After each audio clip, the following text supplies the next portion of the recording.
आप सभी का बहुत बहुत अभिनंदन और आभार। आज एक अति महत्वपूर्ण विषय पर मैं प्रकाश डालने वाला हूँ, जो खुद प्रकाश का केंद्र होता है, अर्थात दीपक। छोटे छोटे बच्चे प्रायः पूछा करते थे कि जब इलेक्ट्रिसिटी का आविष्कार नहीं हुआ था, तब तो आप सब दीपक जलाते थे तो समझ में आता था, किंतु अब तो इलेक्ट्रिसिटी का आविष्कार हो चुका है और उसके बाद भी आप लोग ये सुबह शाम देसी घी के दिए जलाते हैं। इनका क्या औचित्य है? तो जब तक उन्हें सही ज्ञान न हो तो उनके सवाल बिल्कुल लाजमी हैं। मैं आपको एक छोटी सी सच्ची घटना बताऊं, उसके बाद में मैं अपने विषय पर आता हूं। मेरे एक परिचित व्यक्ति ने कुछ वर्षों पहले एक नया फ्लैट लिया।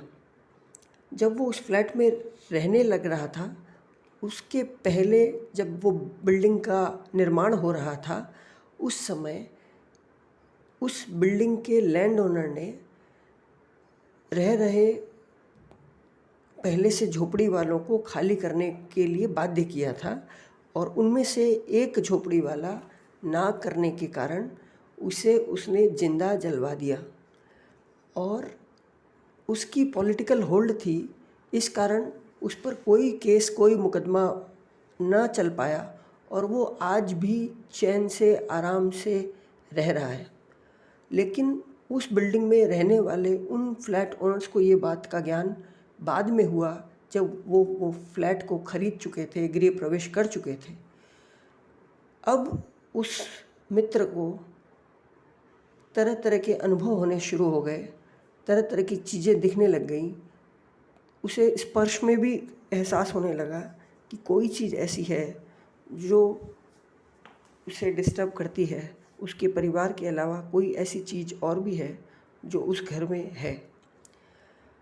समस्या ये थी कि वो पढ़ा लिखा अनजान था। उसे ये नहीं पता था कि दीपक की क्या शक्ति होती है, पितरों का क्या हाथ होता है, देवी देवताओं की कृपा क्या होती है। वो काफ़ी जगह भटकते रहा। उसके पेरेंट बहुत बीमार हो गए। कैंसर और हार्ट अटैक जैसी बीमारियों को उसने सामने सामने अपने पेरेंट को होते देखा। जूझते जूझते अंत में कई जगह सलाह लेते लेते उसे किसी वृद्ध व्यक्ति ने बताया कि सुबह शाम दीपक जलाने मात्र से तुम्हारी सारी प्रॉब्लम मिट सकती है। तो उसने उससे पूछा कि ये दीपक जलाना तो हमारे धर्म में परमिशन नहीं देता, क्योंकि दीपक की जो लौ जलती है वो अग्निकाय के जीव हैं, उससे अग्निकाय के जीवों की हत्या होती है, तो ऐसे में दीपक कैसे जलाए। तब उसने कहा कि सारे धर्मों में स्वयं की रक्षा करना बहुत ऊंचा बताया गया है। अपने परिवार की रक्षा करना की प्राथमिकता सबसे ऊपर दी गई है, इसलिए तुम दीपक जलाओ। और वो घी का दीपक जलाने लगा। कुछ ही दिनों के अंदर में उसकी सारी समस्याएं छूमंतर हो गई। फिर उसे एक संत मिले। उस संत ने उसे दिशा निर्देश दिया कि ये दीपक जलाने के लाभ क्या है, कारण क्या है, फायदे क्या है। देवी और देवता, इनका शरीर हमारी तरह औदारिक शरीर नहीं होता, हड्डी मांस से बना हुआ। उनका शरीर तेजोमय, प्रकाशमय होता है। और जब हम कोई दीपक जलाते हैं, गाय के दूध से बना देसी घी का दीपक, तो वो दीपक का प्रकाश उन देवी देवताओं को ओज, प्रकाशमान, तेज प्रदान करता है। उन्हें प्रकाशमान करता है, तेजस्वी बनाता है। और जैसे हम खाना खा के अपने को ऊर्जा प्रदान करते हैं और अपने कार्य को प्रतिपादित करते हैं, उसी प्रकार देवी देवता भी हम जो दीपक जलाते हैं उससे उन्हें तेज प्रकाश की प्राप्ति होती है और बदले में वो उस साधक को आशीर्वाद देते हैं, उसकी रक्षा करते हैं, उसकी मनोकामनाओं को पूरी करने का आशीर्वाद देते हैं। अब जब सुबह और शाम दीपक जलाया जाता है तो इससे हमारे घर की रक्षा होती है। जो घी हम दीपक में प्रयोग करते हैं वही भाप बनकर उड़कर जाता है और हमारे घर की दीवारों से चिपकता है और वो हमारे घर को एक रक्षा कवच के रूप में हमारी रक्षा करता है। हमारे जो घर के पितर होते हैं, पूर्वजों में जो पितृलोक में चले जाते हैं, उन्हें पितर कहा जाता है। वो पितर हमारे घर की रक्षा करते हैं। जैसे कोई छाता बारिश में हम लोगों की रक्षा करता है, वैसे ही वो अपने पूरे हाथों को फैलाकर हमारे घर को घेरे रहते हैं और हमारे घर की रक्षा करते हैं। बाहर से कोई भी नकारात्मक ऊर्जा को अंदर आने नहीं देते। अब जब हम पितरों के लिए सुबह शाम दिया जलाते हैं तो उस दिए जलाने से उन्हें शक्ति प्राप्त होती है, उनकी शक्ति बढ़ती है। और जब हम उनके नाम का दिया नहीं जलाते और उन्हें कोई भोग भी नहीं लगाते तो वो धीरे धीरे निर्बल होते चले जाते हैं और चाह कर भी वो अपने परिवार की रक्षा नहीं कर पाते। तो इसीलिए सुबह और शाम दीपक जलाने से हमारे घर की रक्षा होती है, देवी देवताओं को तेज मिलता है, वो हमारे मनोकामना पूरी करते हैं। इसमें शर्त केवल इतनी है कि वो गाय के दूध से बना हुआ देसी घी का दीपक होना चाहिए। अब बात ये आती है कि ये जो बाज़ार में 130-140 रुपए किलो वाला जो घी कहलाता है, वो घी ऐसे ऐसे पशुओं के फैट से तैयार होता है जो कम्प्लीटली नॉनवेज है। और इतना सस्ता घी कानपुर में भर भर के तैयार होते हैं। वहाँ अनेकों फैक्ट्रियाँ हैं जो ये जानवरों को मारकर उनके फैट से ये घी बना रही हैं और बहुत सस्ते दामों में बाज़ार में बेच रही हैं और धर्म को भ्रष्ट कर रही हैं। क्योंकि यही घी से हम दीपक जलाते हैं और ये घी हमारी रक्षा करने के बजाय पूजा को अशुद्ध करने में निमित्त बनता है। मैं आपको एक मेरे परिचित का उदाहरण दूं।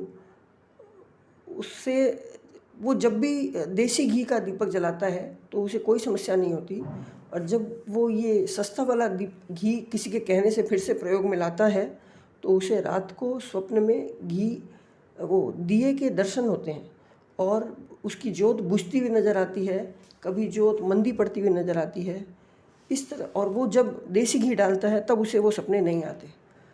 काफ़ी लंबे समय से वो साधना कर रहा है और वो अपनी बातें मुझे बताता है। इसीलिए मुझे अभी ये बात याद आ गई कि हमें जब भी दीपक जलाना हो तो अच्छे घी का दीपक ही जलाना चाहिए। ये दीपक जब हम जलाते हैं और इसके साथ बैठकर हम जब कोई साधना करते हैं तो ये दीपक हमारे लिए साक्षी बनता है। उन देवी देवताओं और ईश्वर के सम्मुख ये दीपक साक्षी होता है कि हमने वहाँ पे जाप पाठ पूजा की। अब ऐसे में यदि कोई वर्षों से साधना कर रहा हो, तपस्या कर रहा हो और उसको साक्षी देने वाला कोई नहीं हो तो वो आगे जाकर फंस सकता है। इसीलिए दीपक अवश्य जलाना चाहिए। और जब दीपक जलाते हैं तो उसके पास यदि हो सके तो हमें रोली का टीका या कुछ पुष्प उसके पास ज़रूर उसे अर्पित करने चाहिए। कुछ दक्षिणा के रूप में कुछ रुपए या कुछ रखने चाहिए। आप कुछ भोग भी लगा सकते हैं। ये दीपक का सम्मान होता है। दीपक को कभी भी ज़मीन पर यूं ही सीधा नहीं रख के जलाना चाहिए। क्या शास्त्रों में वर्णित है कि हमारी धरती सब कुछ का बोझ उठा सकती है किंतु जलते हुए दीपक का बोझ नहीं उठा सकती। वो उसकी शक्ति को बर्दाश्त नहीं कर सकती, विचलित हो जाती है। इसलिए जब भी हमें दीपक जलाना हो तो चावल रखकर या कोई कपड़े रखकर उसके ऊपर दीपक रखकर फिर जलाना चाहिए। ज़्यादातर चावल को ही प्रायोरिटी दी गई है। चावल रखकर उसके ऊपर दिया रखना चाहिए, उसके बाद उसे जलाएं, तो ये श्रेयस्कर है। अब दीपक की जो बत्ती होती है वो भी बहुत इम्पॉर्टेंट होती है। कहा जाता है कि हमें जब पितरों के लिए दिया जलाना हो तो वो लेटा हुआ बत्ती का दिया जलाएं, हॉरिजॉन्टल। और जब हम किसी देवी देवता या भगवान के लिए दीप जलाते हैं तो वो बत्ती सीधी खड़ी होनी चाहिए ऊपर की तरफ, माने वर्टिकल।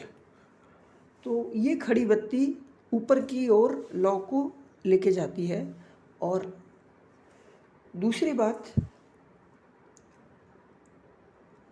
जब हम ये बत्ती बनाते हैं तो हम इसे लाल मोली या जिसे कलावा भी कहते हैं उससे ये बत्ती बना सकते हैं। इसमें हमें सिंगल धागा नहीं लेना चाहिए, धागे को तोड़ के डबल धागा लेना चाहिए। जैसे तार में फेज़ और न्यूट्रल दो अलग अलग तार होते हैं तो करंट फ्लो होता है, उसी तरह से इसकी बत्ती भी दो धागे को गूंथ कर फिर उसकी बत्ती बनाकर फिर उसे जलाना चाहिए, तो वो काम करती है। और हमें ये प्रायः पूरी तरह से सजग होकर कोशिश करनी चाहिए कि हमारा दीपक बीच में बड़ा न हो जाए, अर्थात उसकी लौ शांत न हो जाए। यदि किसी कारणवश कोई हवा चल के या कोई किसी भी कारण से वो लौ बड़ी हो जाती है या शांत हो जाती है तो हमें उसकी बत्ती को चेंज करके दूसरी बत्ती लगा के उसी घी में पुनः जला देना चाहिए, तो कोई दोष नहीं है। यदि कोई हवा भी नहीं चल रही, कोई कारण भी नहीं है, बिना कारण ही वो ज्योत अपने आप शांत हो गई, तो इसका मतलब ये एक सूचना देता है कि कुछ अनिष्ट होने वाला है या पूजा स्वीकार नहीं हुई या कुछ ऐसी त्रुटि हो रही है जो सामान्य नहीं है। इसलिए हमें काफ़ी सजग रहना चाहिए दिए को रखने के समय। दिया जब भी जलाएं तो अपनी बाईं ओर रखकर जलाएं। आप इस पर यदि कोई आवरण न दें तो बहुत ही अच्छा हो, कोई कांच का आवरण या कोई कवर। सीधा चारों तरफ प्रकाश फैलने वाला जो दीपक है वो बहुत श्रेयस्कर है, किंतु कई लोग हवा से न बुझे या पंखा चालू रखें, लंबे समय तक साधना करते हैं तो पंखा चालू चाहिए उन्हें, तो वो ये कांच के गोले वगैरह लगाते हैं।